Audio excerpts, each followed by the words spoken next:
Today I have a quick little tutorial because I'm very excited.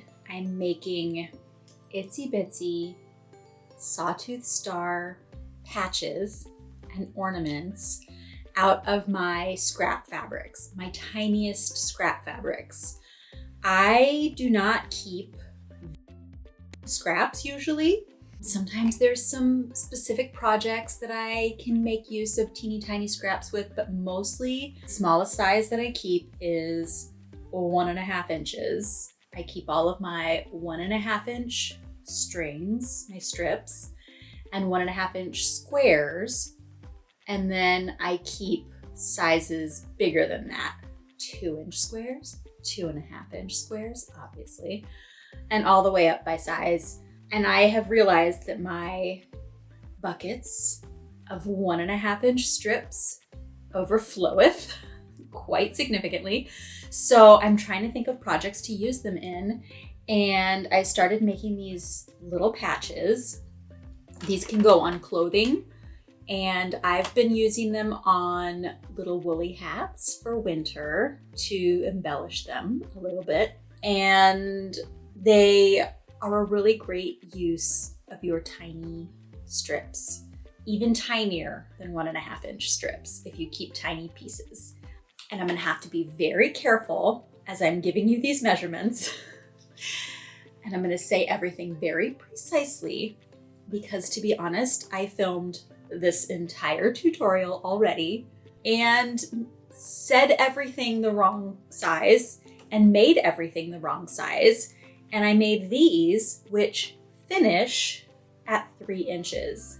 And what I wanted was for them to be unfinished 2.5 inch stars, which finish at even cuter 2 inch patches, so that you could use them interchangeably with 2.5 inch squares in your scraps, and so that they would fit on the the folded over part of a woolly hat. So now I've given it some thought, gone back to the drawing board entirely, down to brass tacks. I wrote out my quilt math because quilt math is just not always straightforward, apparently, like I thought it was.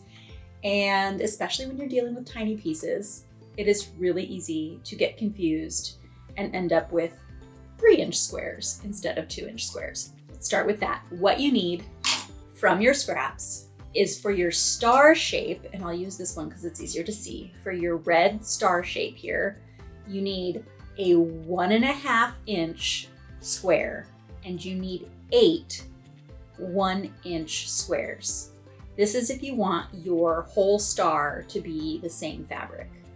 So some people like to have their points and the center of their star different fabrics. Whatever, that's fine. Today we're gonna make Sawtooth stars where the whole star is the same print, and then your background is a different print. So you need enough in your scraps to have 1.5 inch square and 8 1 inch squares. Very precise.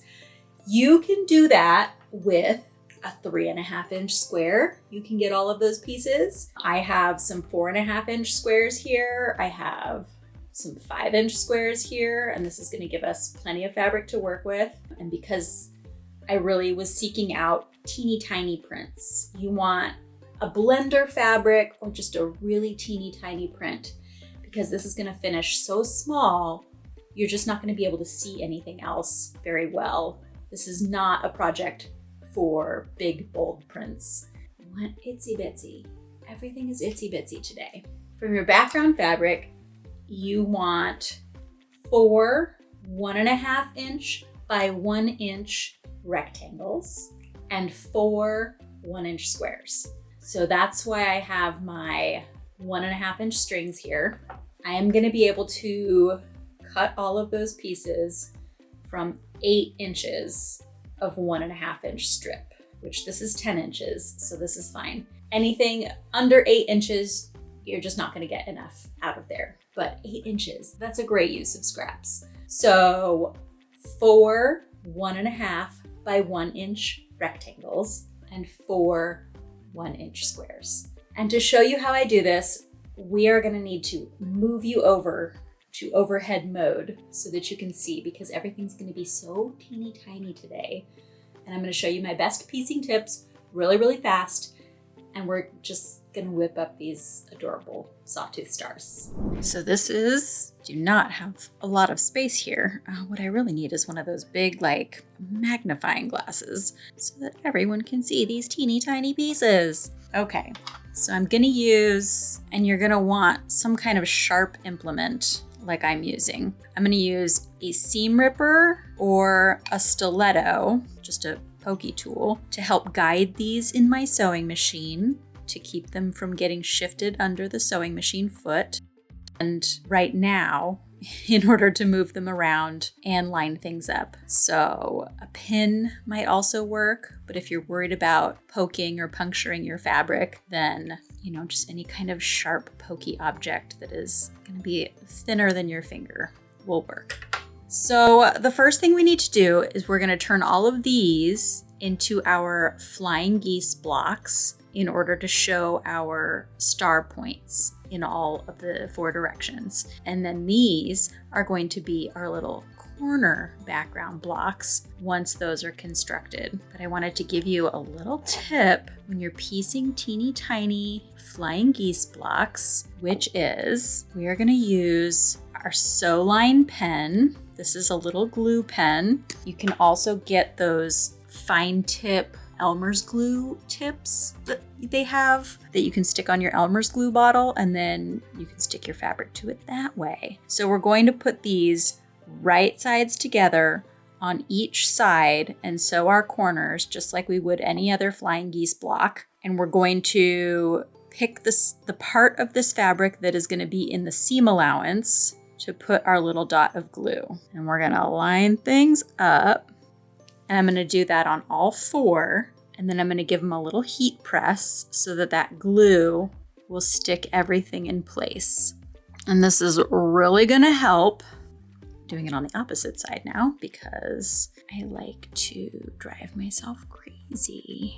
This is really going to help when it's going under your needle to keep your fabric pieces from shifting, because when it's this small, any kind of shifting is really gonna mess up your piecing. You wanna be really precise when things are this small. So right now I'm going to put them under my machine, and I'm gonna use my diagonal seam tape to line up the corners, this corner to this corner, and we're just gonna sew a diagonal line across each of these in the direction that we want our flying geese to be pointing, which is back towards that center square. So I'm going to do that really fast and show you my next step. Now, when they come out of the sewing machine, they look like this. I've just got my diagonal seam there. I am going to press my seams just like that, just with the other piece already back there. And that's going to keep things straight because I won't have created any sort of bias cut there. I'm just going to keep everything straight. And then I'm going to come in after I press it and trim off my seam allowance from about 1/4 inch. So now I've got half of my flying geese there. Flying goose? I honestly don't know what the singular of flying geese is. I've got my half of my flying goose there. And so now I'm going to come along and add the other piece and do my diagonal seam just the other way to create my little points. Okay, we've got our 4 flying geese. Then we're just going to need to put in our 4 corners. And now I'm going to sew these into rows. And I'm going to press each row towards the squares. So this row, press towards the squares. This row, press in towards the square, etc. And then when we sew the rows together, the seams will nest and we won't have to pin or otherwise attach these itsy bitsy pieces. They will just nest together in a way that you can feel them.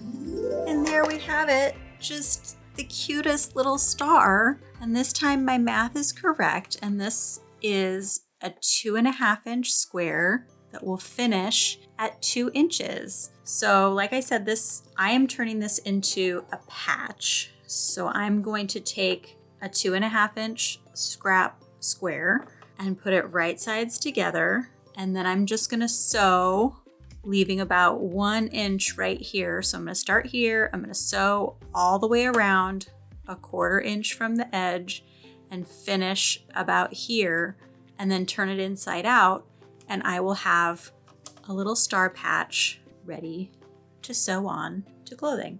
So tiny, so cute.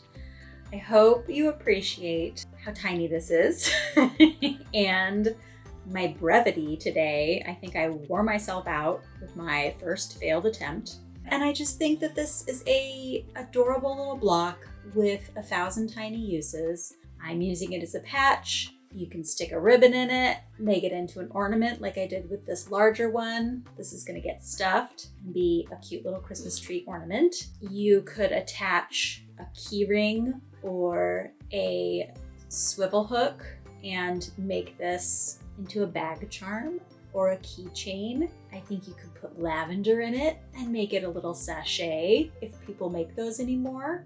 I don't see why they wouldn't. I also think it would be so fun if I just took the unfinished block, the 2.5-inch block, put it in with my 2.5-inch square scraps, and then the next time I'm making a block using 2.5-inch squares, I would just randomly have a little star in there instead of a boring patchwork square.